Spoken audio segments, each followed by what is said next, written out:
প্রবাসী কল্যাণ মন্ত্রণালয়ের কার্যক্রম সম্বন্ধে সবার জানার জন্য উপদেষ্টা আসিফ নজরুল চেষ্টা করেছেন তার উদ্যোগের কিছু বর্ণনা দেওয়া। এটা কঠিন কাজ এবং যে পরিমাণ ফল পাওয়ার কথা সমস্যা সমাধানের জন্য, শত চেষ্টা সত্ত্বেও তার ধারে কাছে যাওয়া যায় না। যেগুলো সফলতা কার্যক্রমের কথা বলল, আমি শুধু সবাইকে সতর্ক করে দিচ্ছি, তাতে সমস্যার সমাধান হয়নি, সমস্যা আরো গভীর, আরো জটিল। এটা সমাধানের জন্য যেই পরিমাণ প্রচেষ্টা দরকার, এখন আমরা সেটা করে উঠতে পারিনি। আমার সঙ্গে এই সমস্যার পরিচয় ভিন্ন দিক থেকে এসেছে, সরকারে আসার অনেক আগে থেকে। গ্রামীণ ব্যাংকের মাধ্যমে আমরা মেয়েদের সঙ্গে কাজ করি, গ্রামীণ ব্যাংকের মাধ্যমে গ্রামে গঞ্জে কাজ করি, নানা কাজে ঋণ দিতে হয়। ক্রমে একটা ঋণের প্রস্তাব আসতে আরম্ভ করলো, যেটা শাখা পর্যায়ে সিদ্ধান্ত দিতে পারছিল না, যে আমাদের কাছে আসলো। এটা হলো ছেলেকে বিদেশে পাঠাবে, সেই জন্য মায়ের টাকার দরকার।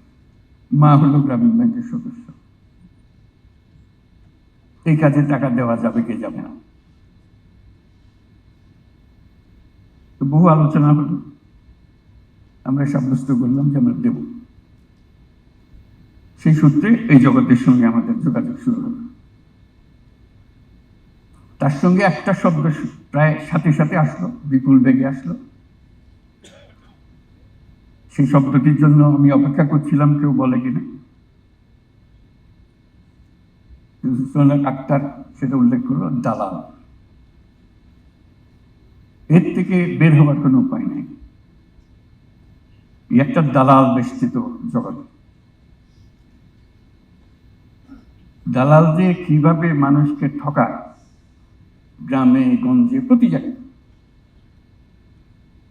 যে বেচারা আশা করে বসে আছে ছেলেকে কিংবা স্বামীকে বিদেশ পাঠাবে, টাকার দরকার, টাকা জোগাড় করেছে, কারো থেকে ধার করেছে কিংবা গ্রামীণ ব্যাংক থেকে ধার করেছে,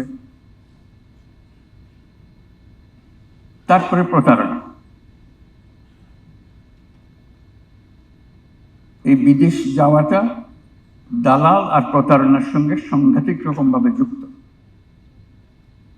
এক থেকে মুক্ত না হওয়া পর্যন্ত এটাতে কিছু কাজ হয়েছে বলে ধারণা করার কোনো কারণ নেই। যা কিছু আমরা করছি উপরি উপরি করছি, সেগুলো গুরুত্বপূর্ণ কাজ, কিন্তু উপরের ভেতরে ঢোকা যাচ্ছে না। আমরা সরকারে আসার পরে প্রথম এটার সঙ্গে সম্মুখীন হলাম ভিন্ন কারণে, গণ অভ্যুত্থানের সঙ্গে জড়িত কারণে। তাদের জেল সেন্টেন্স হয়েছে, তাদেরকে উদ্ধার করতে হবে। সেই সূত্রে টেলিফোনে যোগাযোগ করলাম, আবেদন করলাম, যারা কোনো ক্রিমিনাল না, তাদেরকে শাস্তি দিও না, আমাদের দেশের জন্য এই কাজ করেছে, তোমার দেশের আইন ভঙ্গ করেছে। যারা ইমোশনাল ছিল, তো তাদের তরফ থেকে বলা হলো যে আমরা বুঝছি সবকিছু, কিন্তু এই দেশের আইন, আমরা কি করতে পারি, আমাদের প্রতি সদয় হও। প্রথম জবাব হলো যে আচ্ছা, একটু চিন্তা করে দেখি। তারা চিন্তা করলো এবং ছেড়ে দিল। খুব আনন্দিত হলাম, তাকে ধন্যবাদ দিলাম। আর বহুদিন পরে আবার দেখি সেই একই রকম একটা, আবার এই আবেদন নিবেদন, আবার তাদেরকে মুক্তি দেওয়া। তারা শত কষ্ট করে বিদেশে গেছে, ধার দেনা করে গেছে, কষ্ট করে টাকা পাঠাচ্ছে, কিন্তু দেশের জন্য টান। সে দেশের আইন ভঙ্গ করলে কি শাস্তি হয় সেটা তাদের খুব জানা আছে, তারা যে অজানা ছিল তা না, কিন্তু মন মানে নেই, আইন অমান্য করেছে জানা সত্ত্বেও। সেই মন নিয়ে তারা ওখানে কাজ করে।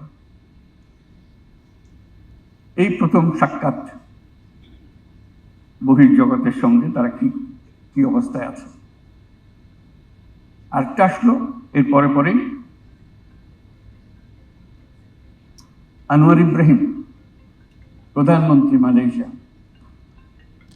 তিনি খুব উৎসাহিত হয়ে আসলেন, আমি এখানকার চিফ অ্যাডভাইজার হয়েছি, বন্ধু মানুষ, সে একটু সমর্থন জানাতে চায় বলে আমি আসবো। আমাকে অবশ্যই আসছেন।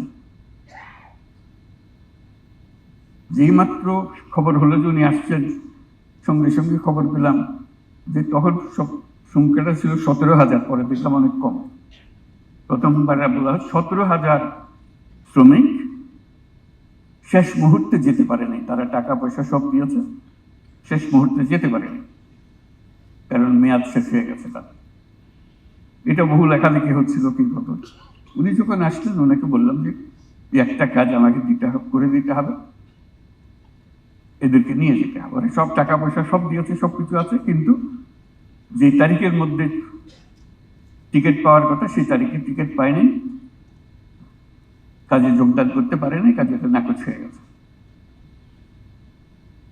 বন্ধু মানুষ না করতে পারে না কথাটা, বল ঠিক আছে আমি দেখবো। এখানে বসে অনেক পরামর্শ করলো, সবাই পরামর্শের মধ্যে নেগেটিভ, যে এটা তো পারা যাবে না। উনি বললেন আমি গিয়ে দেখি। উনি সত্যি সত্যি আন্তরিকভাবে দেখলেন আসলে কঠিন কাজ, কারণ ওনার একার হাতে সমস্ত ক্ষমতা নাই এটা করার। উনি তবু পেছনে লেগে রইলেন। পরবর্তীতে আমি এবং আমার সহযোগী উপদেষ্টা আরো যারা আছেন তারাও গেছেন স্টেট ভিজিটে মালয়েশিয়া, তারই আমন্ত্রণ। সেই ভিজিটের আগাগোড়া বিষয় ছিল ওই 17,000 বা যত সংখ্যক তারা ফেরত আসতে পারছে কিনা।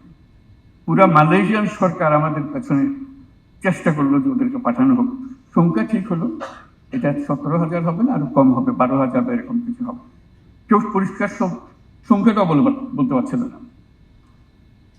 তো সেটা উদ্ধার হলো, সেটা হলো বহু লম্বা চড়া ইতিহাসটা, কিন্তু শেষ পর্যন্ত হলো। এটা করতে গিয়ে দেখা গেল এর দালালি, সিন্ডিকেট, কে কার টাকা মেরেছে, আসলে ঘটনা অত পরিষ্কার না। পুরো জগৎটাই হলো দালাল বেষ্টিত জগৎ।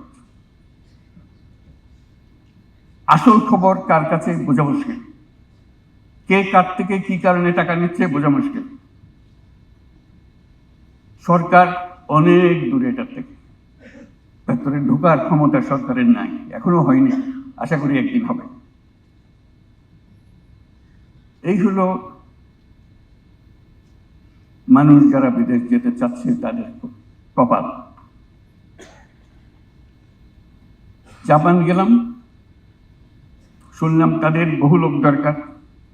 আমরা বলি যে আমরা লোক নিয়ে বসে আছি, কত লোক লাগবে বলো। আর কোন কোন দেশ থেকে তোমরা লোক, ইতিমধ্যে তারা লোক নেওয়া শুরু করেছে, সেটাই আপনাদেরকে জানানোর বিষয় আমার। ইন্দোনেশিয়া থেকে লোক নিচ্ছে, আরো কোন কোন দেশ থেকে লোক নিচ্ছে, নেপাল থেকে লোক নিচ্ছে। এবং নেপাল থেকে খুব সম্ভব যখন জাপান ভিজিট করি গত বছর, ইতিমধ্যে তারা 7,000 লোক নিয়ে গেছে নেপাল থেকে। জিজ্ঞেস করলাম বাংলাদেশ থেকে কত, যেটা দেখো অতি নগণ্য পরিমাণ, 1,000-2,000।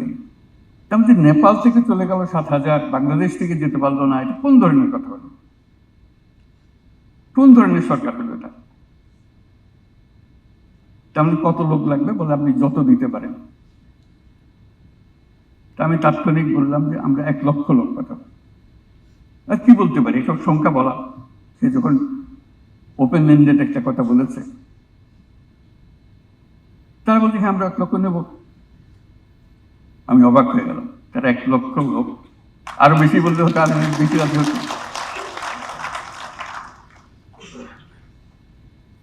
আমি বললাম যে 5 বছরে 1 লক্ষ, 1 বছরের লক্ষ্য তো পাঠবো বুঝতেছি, কাজে একটা কথা বলতে হয়। বললাম যে 5 বছরে 1 লক্ষ লোক পাঠাবো, যতদিনে তোমার কোনো অসুবিধা নেই, যত হোক পারো।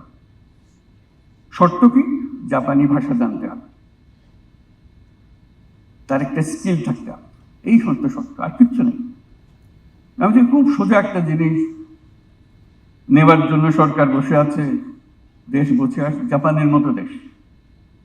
চিন্তা করেন, কেউ যদি জাপান যায়, 5 বছর 2 বছর কাটিয়ে আসে, তার ভাগ্য কিরকম খুলে যাবে, আর ফিরে আসবেই বা কেন? বল, যারা এসছে তারা এখানে থেকে যায়, তাদেরকে জাপান ফেরত যেতে দেয় না, তার লোক দরকার।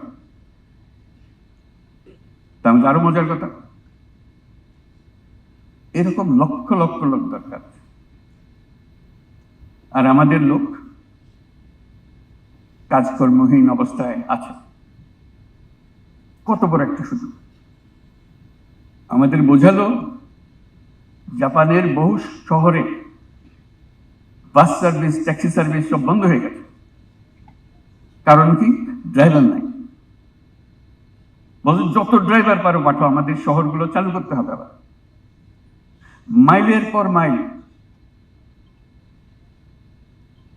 গ্রামীণ এলাকা ফাঁকা পড়ে আছে। আগে কৃষি কাজ হতো, কৃষিতে খুব উন্নত দেশ ছিল, তারা they are very proud of their agriculture.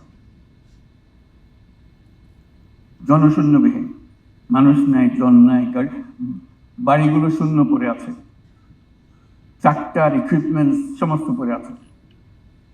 তো তোমরা লোক পাঠাও, এগুলো যাতে আমরা চালু করতে পারি। সেই কথার সূত্র ধরে বহু লোক আসা যাওয়া করলো, জাপান থেকে আসলো, জাপানি যারা নিয়ে যাবে তারা আসলো, তাদের সঙ্গে বৈঠক করলাম।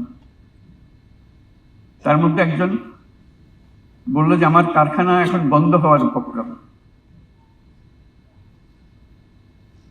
আমার 5,000 শ্রমিক কাজ করে আমার এখানে,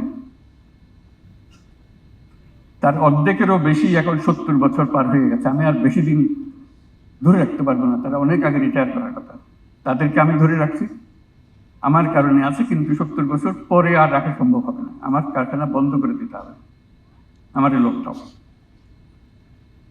এরকম বহু কারখানা ইতিমধ্যে বন্ধ হয়ে গেছে, লোক নাই। এক অদ্ভুত পরিস্থিতি।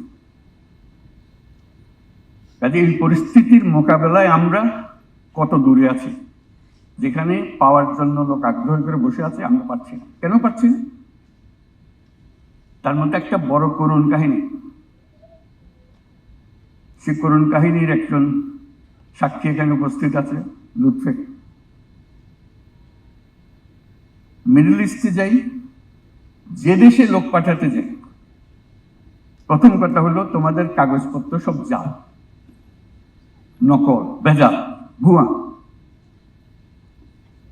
বাংলাদেশ বিখ্যাত হয়ে গেছে সারা দুনিয়া জুড়ে শুধু ভুয়া কাগজের জন্য। আমাকে ইউএইর মিনিস্টার বলতে আমি নিজে সাক্ষী, যে মহিলার সঙ্গে আমি আলাপ করলাম, সে বললো সে ডাক্তার। বেশভূষায় দেখলাম, কারণ তারা নিয়ে অনেক কথা উঠছে, বেশভূষায় দেখলাম কত গৃহকর্মী হতে পারে, সে ডাক্তার তো হবার কোনো কথা প্রশ্ন হলো না। কিন্তু তার দাবি হলো আমার কাগজপত্র আছে, ডাক্তারের সার্টিফিকেট আছে তার, জেনুইন সার্টিফিকেট, এটা চেক করা হয়েছে, জেনুইন সার্টিফিকেট। বলতে আমরা কি করি এখন? অবশেষে তারা বাংলাদেশ থেকে লোক নেওয়া বন্ধ করল। আপনাদের হয়তো মনে আছে, একেবারে টোটালি সিল, বাংলাদেশে কোনো লেখে না, সব কাগজ ভুয়া। এর জালিয়াত জাতি হিসেবে আমরা পরিচিত হয়ে গেছি। লুৎফে বহুবার গেছে মাপ চাইবার জন্য, যাদেরকে মাফ করে দাও, সামনের থেকে এটা ঠিক হয়ে যাবে। তাকে বারবার পাঠাচ্ছি, বারবার গিয়ে সে অনুরোধ করছে, আমরা এরপর থেকে নিজেরা চেক করে দেব। ওরা বলছে না, এই সিদ্ধান্ত আমরা পাল্টাতে পারবো না, কেন আমাদেরকে এত ঠকানি ঠকাইছে এ পর্যন্ত, প্রতিটি কাগজ ভুয়া। এইগুলো অবস্থা। এই দরজা খুলছে কিনা জানি না, একবার শুনলাম শুধু অল্প একটু খুলেছে। শুধু একটা দেশ না, একাধিক দেশে একই অভিযোগ। তোমাদের লোক নেব কি করে? কাগজপত্র সব ভুয়া। ওই যে শব্দটা, ম্যাজিক ওয়ার্ড যেটা উল্লেখ করলাম, ওইটাই হলো আসল দালাল। এই দালাল থেকে সবকিছু উৎপত্তি হচ্ছে।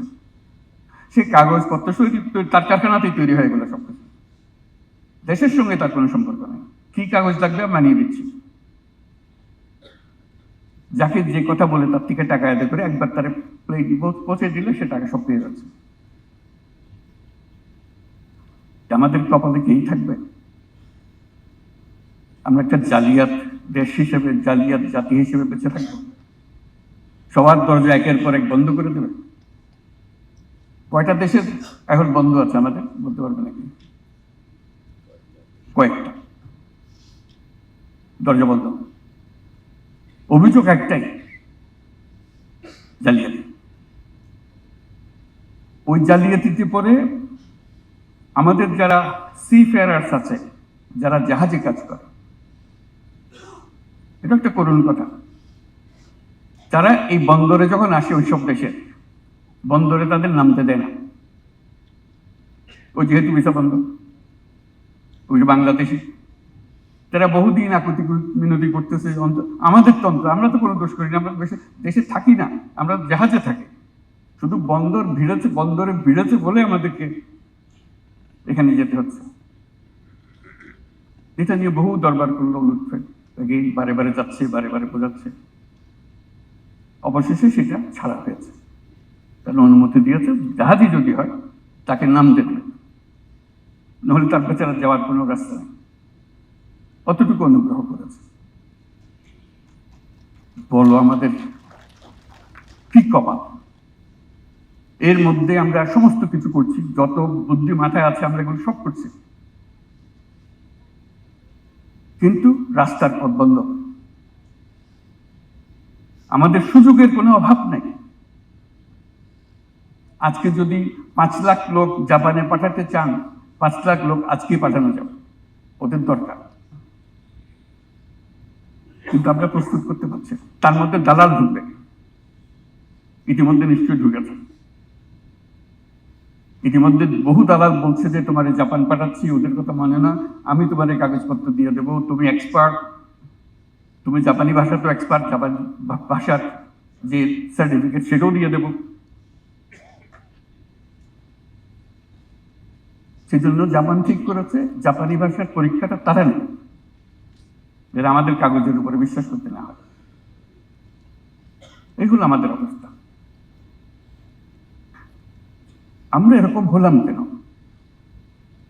এই বাংলাদেশের মানুষ তো এই প্রথমবার বিদেশ যাচ্ছে না, বংশ পরাক্রমে অনুসারে যাচ্ছে। যে কারণে আমরা বিলাতে যেতে পেরেছি, রেস্টুরেন্ট খুলতে পেরেছি, ছেলে মেয়েকে স্কুল কলেজে পাঠাতে পেরেছি, তারা ব্যবসা বাণিজ্য করে উঠেছে, তারা রাজনীতিতে যোগ দিয়েছে, তারা এমপি হয়েছে, তারা মন্ত্রী হয়েছে। জালিয়াতির খবর তো আসে না। এত যুগ আগে তারা পারলো, আমরা পারতেছি না কেন? আমাদের ক্ষেত্রে এরকম হচ্ছে না। আমাদের তো সুনাম, দুর্নাম যেরকম আছে, সুনামেরও কোনো কমতি নাই। ইতালিতে যখন যাই মন গর্বে ফুলে ওঠে।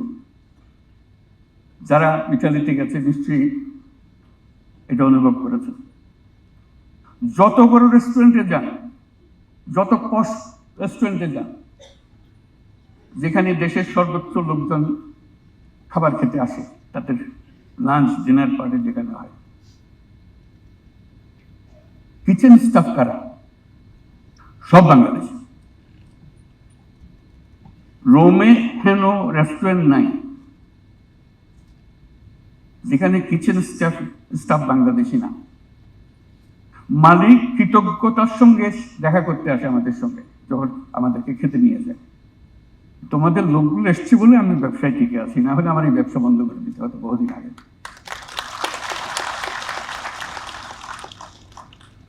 আমাকে সম্মান করে দেশের পক্ষ থেকে, প্রতিষ্ঠানের পক্ষ থেকে বড় বড় রেস্টুরেন্টে নিয়ে যায় ডিনার পার্টির জন্য। বসতে না বসতে দেখে নড়াচড়া শুরু হয়ে গেছে লোকজন। তখন বুঝলাম যে বাংলাদেশি আছে তার মধ্যে, নাহলে এই নড়াচড়া হচ্ছে কেন? একজন আস্তে আস্তে ফিস করে বলে, স্যার খাওয়ার পরে 5টা মিনিট সময় দিয়ে নেওয়া। কি ব্যাপার? একটু কিচেনে আসতে হবে। কিচেনে যাই, আগাগোড়া বাংলাদেশ, ছবি তোলার জন্য হইচই, কোলাকুলি করার জন্য হইচই, উপরে বাইরে ইটালিয়ান বস রেস্টুরেন্ট। মস্কোর সবচেয়ে বড় ইটালিয়ান রেস্টুরেন্ট, তার স্টাফ হলো, কিচেন স্টাফ হলো সব বাংলাদেশ, এবং সবচেয়ে নাম করা রেস্টুরেন্ট। ফ্রান্সের রেস্টুরেন্ট, প্যারিসের রেস্টুরেন্ট, প্যারিস তো খাবার দাবার জন্য অত বিখ্যাত, তার নিজের খানা। এটা দেশে বাংলাদেশি খাবার না, এটা মনে করেন ওরা বাংলাদেশি খাবার খাচ্ছে না, যে দেশে যে খাবার পছন্দ সেই খাবার খাচ্ছে। ইটালিতে ইটালিয়ান খাবার খাওয়াচ্ছে, they are the best. Bangladeshi chef is the best in preparing their food. আমাদের তো কি, আমাদের স্কিলের তো অভাব নেই, এবং সেটা আমরা এখান থেকে ট্রেনিং দিয়ে দেয়নি তারা। সে রাস্তায় সুভিনিয়ার বিক্রি করে করে এটা করেছে, ফাঁকে ফাঁকে রেস্টুরেন্টে কাজ করেছে আর শেফ হয়েছে। শুধু শেফ না, টপ শেফ হয়েছে। বাংলাদেশি, ইংল্যান্ডের কথা তো বাদই দিলাম, হাজার হাজার বাংলাদেশি রেস্টুরেন্ট, স্কিলের কোনো অভাব নেই, তারা তাৎক্ষণিকভাবে সংগ্রহ করতে পারে। গর্ব অনুভব করে যখন আমরা চাই তাদের সঙ্গে দেখা সাক্ষাৎ হয়, কত তাড়াতাড়ি তারা ভাষা আয়ত্ত করে। এখান থেকে ভাষা শিখে যায়, ইটালিয়ান ভাষায় চমৎকার ভাষা, মস্কোতে সেখানে রাশিয়ান ভাষায় কথা বলতেছে, অসুবিধা নেই। এগুলো শেখার যে প্রক্রিয়া, মেধা, দুটাই তারা, আমরা কেন নিতে পারছি না? এখন আমরা জাপানের কথা বললাম, ইতালির কথা বললাম, এখন প্রায় সব দেশ থেকে আবেদন নিবেদন। পৃথিবীতে তারুণ্যের অভাব, আর আমরা হলাম তারুণ্যের খনি। এটা আমাদের মাথায় ঢুকতেছে না। এটা সোনার খনির চেয়ে বেশি গুরুত্বপূর্ণ।